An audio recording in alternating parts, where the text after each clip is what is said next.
Hizo el comité GSC correspondiente al 12 de junio de 2019. Calendario económico. Comenzamos con cifras del día de ayer, horas de la noche en China. Inflación al consumidor. De acuerdo a lo que tenemos reportado, aumentó del 2.5 al 2.7% solamente por la parte de alimentos. Acá hay unos temas complicados en el sector cárnico por un tema de la fiebre porcina que han hecho que el gobierno chino pues sacrifique de manera masiva en algunas regiones esta producción y de esa manera pues se han generado algunos temas inflacionarios, además de fenómenos climáticos que ha reducido algún tema de cultivos. Con respecto a lo que es la inflación al productor, y esto sí muestra una moderación en línea con lo esperado, solamente la inflación al productor es del 0.6% en China y esto para algunos es una señal de que todavía no puede ser complaciente, no se puede ser complaciente entonces con las autoridades frente a esos objetivos de ir moderando ese crecimiento económico o de lo que se conoce como el suave aterrizaje. Con respecto a otros datos económicos que tenemos para la jornada, se destaca en el tema chino nuevamente tenemos los desembolsos crediticios, estamos pues viendo que finalmente se dieron a conocer por debajo de lo esperado, menos dinámicos en el otorgamiento de créditos y de alguna manera pues esto de la baja inflación de los productores y ese enfriamiento de los créditos, de los desembolsos crediticios, digamos que vienen ligados en esta ocasión. Por otro lado, tenemos en Europa normalmente declaraciones de miembros del Banco Central Europeo. En este día tenemos el presidente del Banco Central Europeo hablando, Mario Draghi. Tal vez lo más relevante en este caso europeo es lo que viene ocurriendo entre Italia y la Comisión Europea. Me adelanto un poco algo que teníamos para renta fija. El presidente saliente de la Comisión Europea, el luxemburgués Jean-Claude Juncker, dice que Italia está transitando el camino en la dirección equivocada. Y esto básicamente lo que nos hace pensar es que esas sanciones de la Comisión Europea a Italia vienen aumentando en probabilidad. Recuerden que entre ayer y hoy van a estar reunidos la coalición de gobierno en Italia viendo o anunciando sus promesas para controlar el déficit fiscal sin bajar, sin incrementar impuestos y sin bajar el gasto, algo que pues no tiene ningún sentido. Pero vamos a ver con qué sorprenden a la Comisión Europea.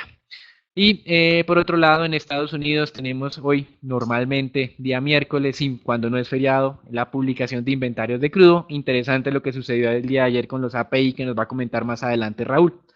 Con respecto a lo que viene ocurriendo en los mercados hoy, después de 5 jornadas consecutivas de valorizaciones, de recuperaciones de los mercados accionarios, hoy tenemos algo de enfriamiento. Uno no puede decir que efectivamente pues vamos a estar muy preocupados durante esta jornada, simplemente es un tema de enfriamiento. No hay ningún tipo de anuncio que nos explique por qué hoy las acciones en los futuros en Estados Unidos caían cerca del punto 3%, 0.2% y los mercados europeos caen el 0.6, 0.5% aproximadamente. Así que digamos que si bien es cierto, vemos la primera columna de muy negativa, que es la de los mercados accionarios, pues el movimiento no es grande, además que venimos de varias jornadas de recuperación. Esto es interesante, recuerden que del lado técnico veíamos que el Standard Poor's hizo un amague en cierta medida de iniciar una senda bajista, pero luego rápidamente la compensó. Para el caso colombiano tenemos una señal de tendencia bajista que solo va a cambiarse una vez supere los 1520 puntos. Ayer cerramos un poquito por debajo de ese nivel, así que estamos en un nivel importante de inflexión. Hoy, en apariencia, y si Colombia replica lo que ocurre internacionalmente, pues no va a ser la jornada para que nos diga que hay que moderar ya, o bueno, o volver a ser más agresivos. Hoy parece que no se nos va a dar, va a tocar esperar al día de mañana, pero obviamente es una señal interesante de carácter técnico esto del tema del CODECA por encima de los 1520 unidades. Con respecto a los anuncios, tenemos como unas tensiones en Hong Kong, lo vemos siempre muy alejado, pero esto está siendo utilizado por la representante demócrata Nancy Pelosi para, digamos, mostrarse fuerte en contra de lo que considera que no es beneficioso de China. Los demócratas dicen que el comercio es bueno en esta ocasión con China, que esos aranceles de Estados Unidos a este país son malos, pero en esta parte del tratamiento de Hong Kong y lo que está haciendo China poco a poco para que en el año 2037 ya esté totalmente bajo la tutela de China, no es del agrado entonces del mundo en general y pues Nancy Pelosi utiliza esto como para una presión y mostrarse políticamente correcta frente a los votantes. Y el presidente Trump el día de ayer salía con un documento en mano diciendo que el acuerdo con México todavía no ha sido revelado de manera completa y que iba a permitir que sea el gobierno mexicano el que anuncie todos los acuerdos que habían sido alcanzados. Sin embargo, de manera estratégica, él ponía el papel a contraluz, era suficientemente claro que lo podían leer los periodistas qué información tenía ese documento adicional y eran la eventualidad de poder o de que México tendría que hacer cambios legislativos en su país si quería pues acogerse a este acuerdo de control de inmigración. Y lo segundo era la creación de una fuerza regional para hacer el estudio de las solicitudes de asilo.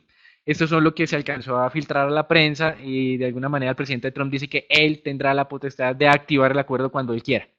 Seguramente en momentos en que veamos que políticamente en campaña lo va a necesitar dependiendo de cómo vayan las encuestas. Y de acuerdo al Departamento de Estado de los Estados Unidos, que es como la parte de seguridad, afirmó que ellos iban a ayudar a que otros países aceleraran sus desarrollos de explotaciones de materias raras. Recuerden que esto es lo que tuvimos hace algunas jornadas, que era la retaliación de China en contra de Estados Unidos. Pues bien, Estados Unidos va a hacer que otros países exploten más este tipo de productos.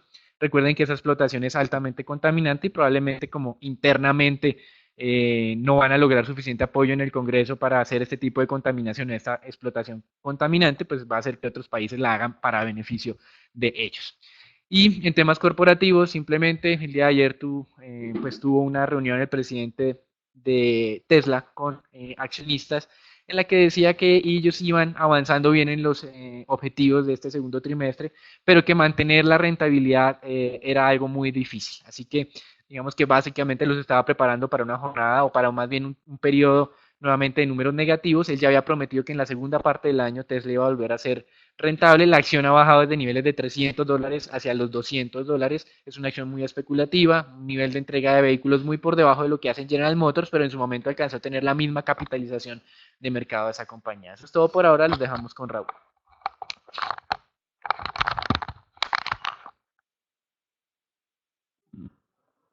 Buenos días, el S&P en la jornada del día de ayer se mantuvo estable luego de, como estamos dando un descanso de diferentes jornadas al alza, ante las preocupaciones del mercado de no observar nuevas noticias o modificaciones de un posible acuerdo comercial, junto a la debilidad de los precios del crudo. Para el día de hoy los futuros retroceden levemente, donde como tal se observa un descanso en los mercados, no hay como tal una noticia fundamental de ese comportamiento y en medio de, como Daniel lo mencionaba, la estrategia que hizo Trump en contra de, tienen un acuerdo con México. Por el lado del dólar, el dólar en la jornada del día de hoy se fortalece levemente, a pesar del aplanamiento de la curva de tesoros, luego el dato de inflación, cabe destacar que eso aumenta la posibilidad de un recorte de tasas por parte de la Reserva Federal, ya que fue por debajo de lo esperado por el mercado. La libra esterlina se sigue recuperando a la espera de mayores avances del sucesor de May. Y por otro lado, Trump acusa a la Unión Europea de devaluar su moneda, donde considera que Estados Unidos está en desventaja en contra del bloque europeo y también volvió a remetar en contra de la Reserva Federal. Las ventas minoristas de Brasil cayeron el 0.6% mes a mes. Los dejo con commodities con Daniel. En commodities ayer teníamos un repunte, o bueno, estabilidad más bien del mercado petrolero, precios del WTI de $54 y con eso nos estábamos pues finalizando la jornada de ayer. Hoy estamos amaneciendo nuevamente con una nueva caída a pesar de que pues ya Goldman Sachs incluso lo está diciendo, lo que mencionábamos nosotros en el comité de ayer, que se iba a extender ese pacto de recorte para el segundo semestre de este año, ese pacto de recorte de producción de la OPEP en conjunto con Rusia. Goldman Sachs el día de hoy está diciendo que ese también va a ser su escenario base, esa ampliación. Emiratos Árabes decía que el incremento de inventarios de Estados Unidos o el alto nivel de inventarios de Estados Unidos de petróleo suponía la necesidad de continuar con ese recorte de producción por parte de la OPEP para balancear al mercado. Pero Goldman Sachs nos decía, mire, así lo extiendo, creemos que va a tener muy poco impacto en la dinámica de los precios de mercado. Eso es lo que dice Goldman Sachs.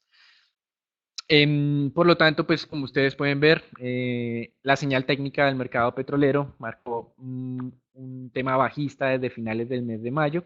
Eso se ha mantenido, hay una gran volatilidad como es usual en este mercado, incluso esa señal se mantendría si el WTI ascendiera hacia niveles cercanos a los $57, es decir, de alguna manera, incluso metiéndose dentro del rango que nosotros tenemos estimado, que es viable para este año de 55 a 65, promedio 60, el mercado petrolero en este momento mantendría la señal bajista. Y por otro lado, la Agencia Internacional de Energía dice que con la nueva información, ellos calculan que el crecimiento de la producción de Estados Unidos va a ser un poco más bajo, 140.000 barriles menos de lo que ellos habían calculado previamente, con lo que la producción estaría alrededor de los 12.3, 12.32 millones de barriles día. Es de todas maneras una producción alta y recuerden que para el otro año ellos siguen considerando que la producción estadounidense va a superar los 13 millones de barriles día. Así que de alguna manera, cuando teníamos mercado petrolero muy fuerte, que subía a los $65, nosotros manifestábamos que hay factores de oferta, que ese nivel de precios lo hacía tan atractivo que iba a hacer que la oferta subiera y controlara esos avances. En este caso, lo que nosotros vemos es que los precios empiezan a ser un poco desestimulantes, cuando sobre todo por debajo de los 55, y que esto de alguna manera modera esas expectativas de incremento de producción. Es lo normal que funciona, como funcionan los mercados, así que uno no tiene que extrapolar demasiado que esta tendencia del WTI se va a sobreextender. Hay unos análisis técnicos que sugieren que el precio del petróleo puede descender al rango entre $51 y $50 como siguiente objetivo.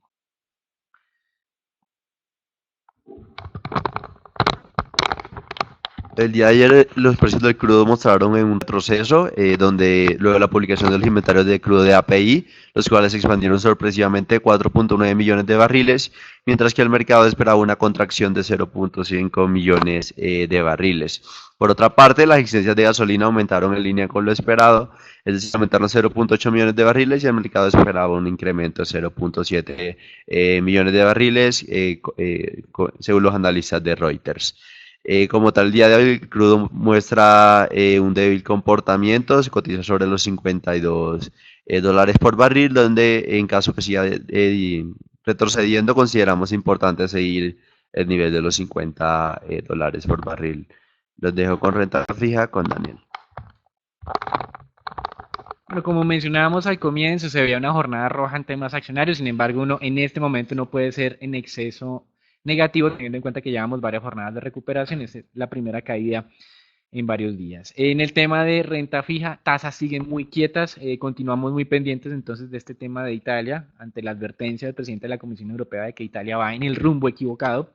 Y con respecto a lo que el mercado ya está descontando sobre la reunión de la próxima semana de la Reserva Federal, dicen que como ya explícitamente en los comunicados o más bien en las declaraciones de diferentes miembros de la Fed han evitado hablar del tema de paciencia, dicen que en el comunicado de la entidad de la próxima semana muy probablemente no vamos a tener este tema, esta referencia como una preparación para que en la reunión de julio, que es a finales de julio, tengamos entonces una reducción de tasas de interés por parte de la Reserva Federal. Entonces, esta es la manera ya como en las últimas semanas ha venido cambiando los analistas, no los operadores. Recuerden que los operadores hace mucho tiempo vienen hablando sobre el recorte de tasas, pero los analistas ya están hablando que el recorte de tasas se nos va a venir y muy probablemente sea para la reunión del mes de julio.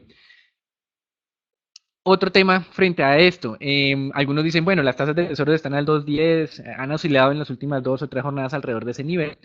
El estudio de Citigroup, que hace algunas semanas nos decía las tasas de tesoros van a tocar el 2.34 y de ahí van a volver a rebotar hacia el alza. Hoy, los mismos analistas de Citigroup nos están diciendo históricamente, cuando la Fed va a comenzar el ciclo bajista de tasas de interés o va a reducir su tasa de interés, es difícil que los tesoros suban. Así que lo que nos está diciendo ahora el Citi es que las tasas de los tesoros pueden continuar en ese proceso de descenso mientras la Reserva Federal inicia algunas reducciones de tasas de interés para ayudarle a que la economía mitigue pues esta debilidad que tenemos de corto plazo. Recuerden que aún las cifras grandes de PIB no me están mostrando de la desaceleración de Estados Unidos, pero otros indicadores como el ISM manufacturero o incluso tentativamente esos datos de generación de empleo del último mes sí me están sugiriendo que hay una desaceleración que tiene que ser, digamos, enfrentada por parte de la Reserva Federal. El presidente Trump obviamente aprovecha la situación para criticar a la Reserva Federal. Desde nuestro punto de vista, la entidad debería aprovechar todo este tema de las tensiones comerciales como el chivo expiatorio de la desaceleración y de alguna manera devolverle la pelota a la Casa Blanca.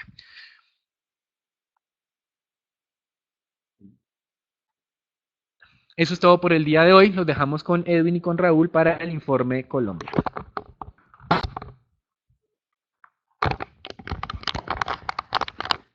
Buenos días, de acuerdo con la DIAN, en el mes de mayo el recaudo tributario bruto fue 15.67 billones, un 16% por encima de lo que se registró en el mismo mes del año pasado.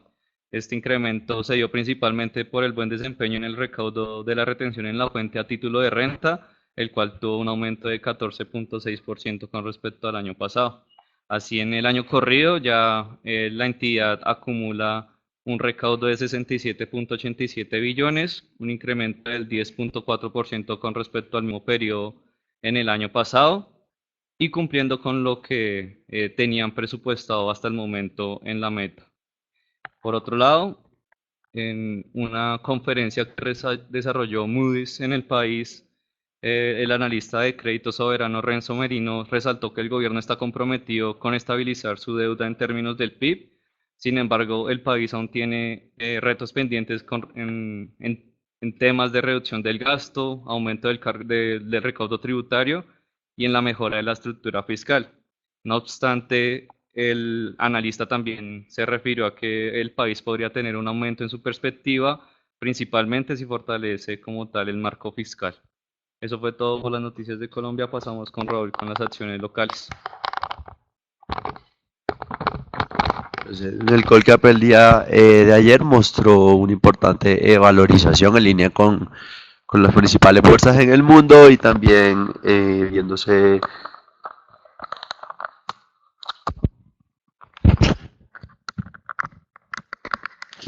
favorecido por la estabilidad en el entorno internacional, en el cual el índice VIX se ha mantenido relativamente estable en las últimas jornadas. Por el lado de montos negociados, se negociaron 137.000 millones de pesos. De la acción más negociada fue Grupo Éxito con 27.000. Según el indicador técnico, destacar que la importante valorización del día de ayer, el Colcap cerró cerca de los 1.520 puntos, donde en caso de ruptura consideramos que cambiaríamos nuestra recomendación de neutral a compra. También, según el indicador técnico, el cambio de tendencia estaría cerca de los 1.530 puntos. El día de hoy esperamos que el Colcap podría mostrar un leve descanso de esta valorización, principalmente afectado por el retroceso de los precios del petróleo y siguiendo el comportamiento de las bolsas en el mundo. Por el lado de noticias, un empresario brasilero llamado Michael Klein acordó con GPA la compra del paquete accionario Via Varejo. Esto sería el 36,27% del capital de Via Varejo por un precio máximo de 4,75 reales por acción. También se destaca que se haría como tal en una transacción en bloque de B3SA y Brasil Klein. Por otro lado, Occidental entró a 4 bloques petroleros en el sur de Colombia. Se trata de los bloques Tacacho, Terecay, Put 9 y Mesecaya, ubicados en el Putumayo. Desde el punto de vista técnico tenemos la acción de Bancolombia,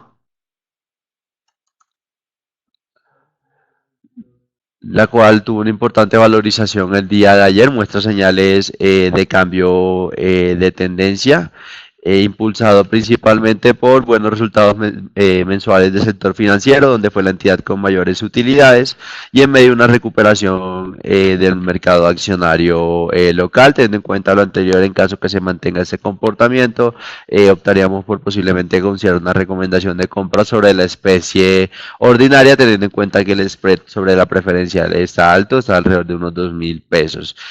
Y por otro lado tenemos la acción de Grupo Energía Bogotá,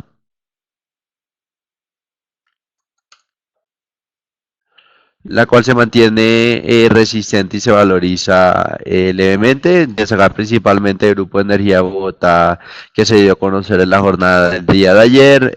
Diferentes medios de comunicación hablaron que se investiga la compañía por un proceso en contra de una red de espionaje corporativo, donde se investigó el representante legal de la compañía por haber firmado un contrato de 2.000 millones de pesos con un grupo que se llama Berkeley Research Group, el cual el representante legal de esa compañía estaría investigado por participar en esa red de espionaje. Por otra parte, la compañía se puso a disposición de la Fiscalía desde el 13 de mayo, teniendo en cuenta que la información publicada por medios de comunicación es limitada, como tal no sea detalles, y también consideramos que el contrato firmado es de baja cuantía y a su vez que en las noticias también se habla que no hay como tal pruebas en contra del Grupo Energía Bogotá. Consideramos que los ruidos sobre la especie el día de hoy podrían ser bajos o hasta nulos. Eso fue todo desde el punto de vista accionario. Los dejamos con Edwin.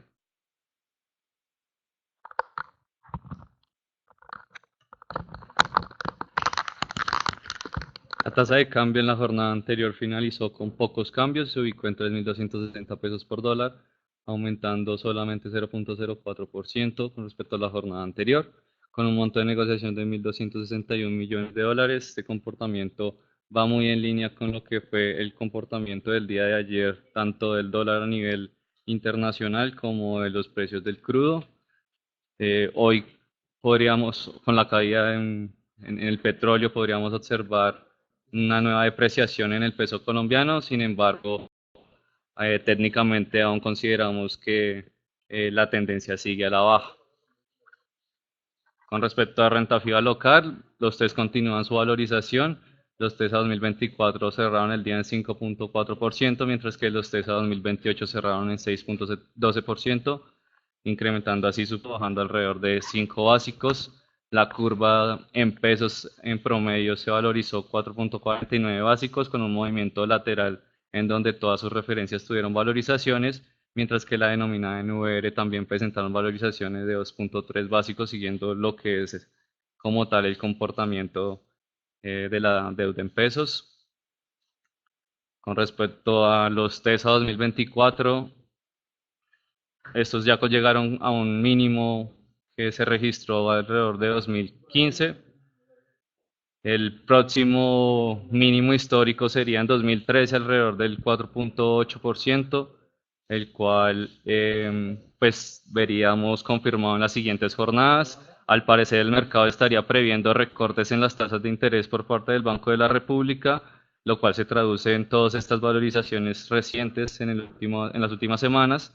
Acá en Global aún no compartimos como tal este escenario, sin embargo, este pensamiento pues podría hacer que los test llegaran a mínimos históricos, como le contaba, de 4.8% de alrededor del 2013. Con respecto a la corporativa, se fueron alrededor de 13.600 millones a través de bolsa y 500.000 millones por registro. Este monto de negociación que fue bajo en la jornada de ayer se concentró principalmente en tasa fija 2020-2021, con casi el 50% del monto negociado. Igualmente seguimos esperando que los títulos con cupón fijo se valoricen en estas jornadas, dado el comportamiento que han tenido la deuda pública.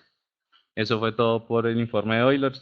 Los invitamos al próximo comité del día de mañana y les recordamos que nos sigan en nuestras redes sociales, Facebook y Twitter, para mantenerse informados acerca de los movimientos del mercado de capitales. Muchas gracias.